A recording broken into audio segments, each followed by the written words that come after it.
ഞാൻ ഒരു crime thriller മൂവിയാണെന്നുള്ള രീതിയിൽ പോയപ്പോഴാണ് ജോണർ കണ്ടിട്ടാണ് പോയത്. പിന്നെ ഒബ്വിയസ്ലി വസന്ത് രവി എന്ന് പറയുന്ന ഒരു വ്യക്തി ഉണ്ടായിരുന്നു. പക്ഷേ I think Vasanth Ravi should invest more on his acting skills. അദ്ദേഹം ഒരുപാട് സിനിമയ്ക്ക് ഫണ്ട് ചെയ്യുകയായിരിക്കും, പക്ഷേ എന്നാലും at the same time you should take time off. ഏതായാലും ഈ ഫീൽഡിൽ വരുന്ന തീരുമാനിച്ചു കുഴപ്പമില്ലാത്ത ബഡ്ജറ്റുള്ള സിനിമേഴ്സിലൊക്കെ ആക്ട് ചെയ്യുന്നുണ്ട്. So I think you should definitely invest in actors skill develop ചെയ്യാൻ. So it will add value to the movie.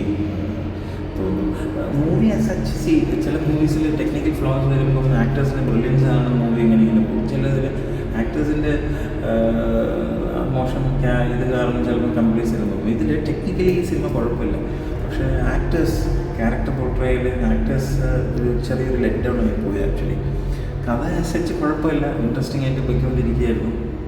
പക്ഷേ എന്നാലും ഇച്ചിരി കാര്യങ്ങളൊന്നും നല്ല രീതിയിൽ ഫ്ലോ ഒക്കെ ഒന്ന് ഡിസ്ട്രപ്റ്റ് ചെയ്യുന്ന പോലെ ഇടയ്ക്ക് വെച്ച് തോന്നും. സോ ഒരു ഓവറോൾ ഒരു ക്രൈം ത്രില്ലർ കാണണം എന്ന് വെച്ചാൽ ഇഫ് യു ആസ്ക് മീ ഒരു തിയേറ്റർ വെച്ചാലും ചോദിക്കുകയാണെങ്കിൽ കുഴപ്പമില്ല.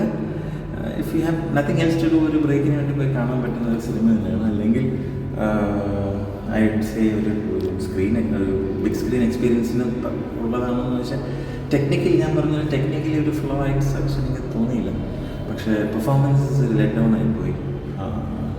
May be can wait till it comes in OTT or as I told you, if you want to take a break and go see that movie, it's okay. But overall it wasn't up to the mark, just about okay.